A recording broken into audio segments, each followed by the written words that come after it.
melty cheese. Melty muffins. We will be starting with 2 cups of melty cheese, 1 cup of diced onion, 3/4 of a cup of black or green olives chopped, or you can do a combination if you'd like, 1 4-ounce can of mild green chilies that are chopped, 1/4 cup of pimentos or fresh red pepper chopped, 12 whole grain English muffins that have been split.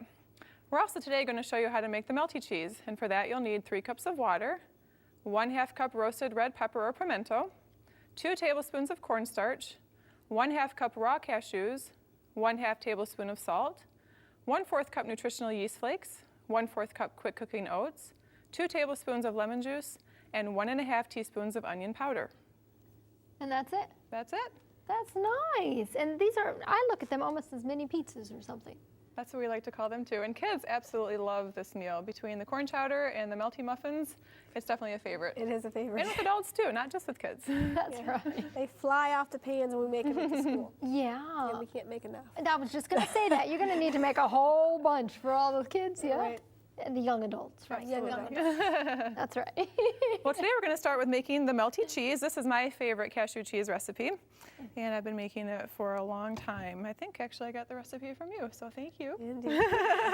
This is good. This is very good. So I'm going to start by putting 2 cups of water approximately into my blender. Now, would you divide the water again with the cashews, or do you not do that every time you work with the nuts? You can do it either way. Sometimes it helps to get the nuts creamier if you blend the water and the cashews together, but today we're not going to do that. Okay. So, but you can if you want to. We have options. Absolutely. All right, we're also going to add 1/2 cup of roasted red peppers. These actually are pimentos. 2 tablespoons of cornstarch. You need a spoon? You got it. I think I got it, thank you. Stuff gets sticky here. The 1/2 cup of raw cashews. 1/2 tablespoon of salt. 1/4 cup nutritional yeast flakes. This is what definitely gives it the cheesy flavor. 1/4 cup of quick cooking oats. 2 tablespoons of lemon juice. You can use bottled or fresh. And the final ingredient is 1½ teaspoons of onion powder. So as you can see, this is really simple. You just put everything right in the blender. And we're just going to turn this on for a little bit.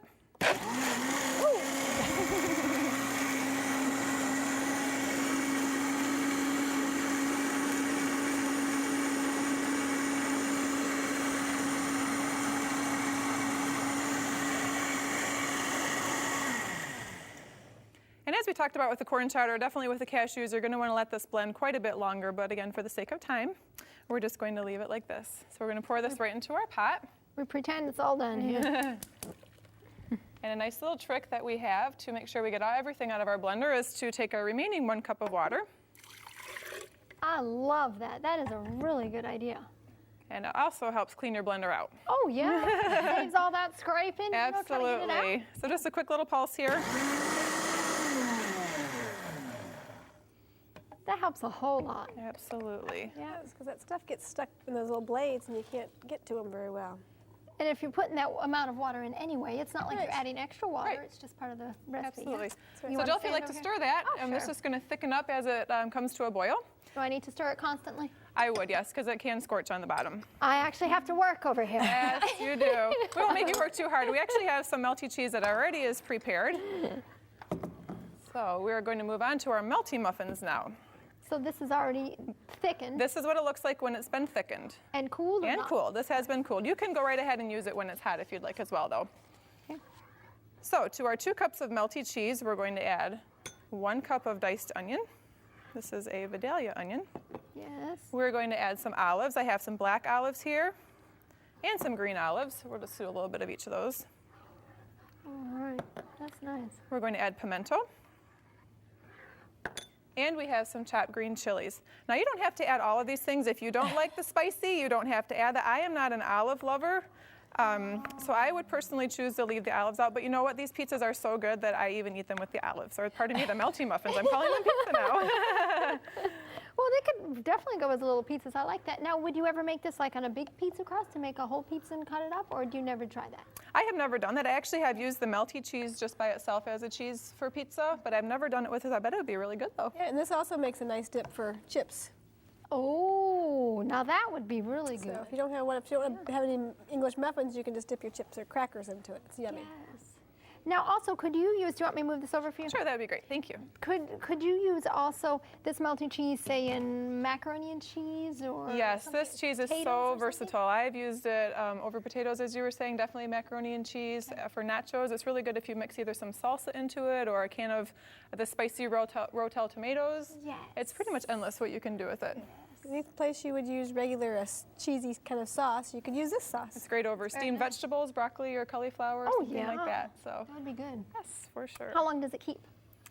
I would say probably up to a week. Okay. Yep. Okay. Yep. That's nice. You could make like a big batch and then store it, and then whenever you need to, just pull it out or something. And you actually can freeze it before you thicken it. So when I make it, I oftentimes I have a 12-ounce jar of the roasted red peppers that I use, and it makes exactly a triple batch.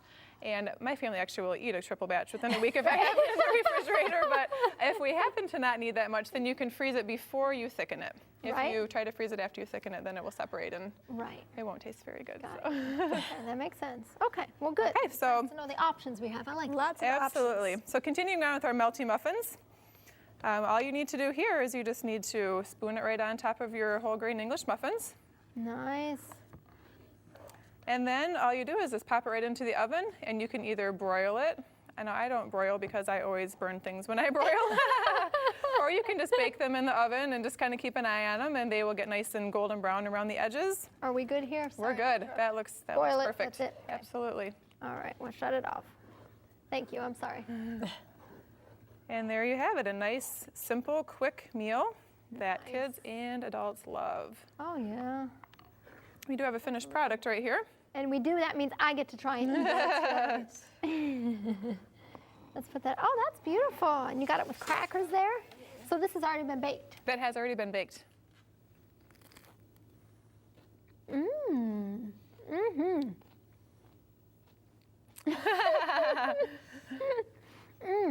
It's got a good zip. I really like that. The chilies, I can taste that. Yes, That's the really green good. chilies. That's very tasty. I can see why your kids liked it. Definitely. Oh, that's right.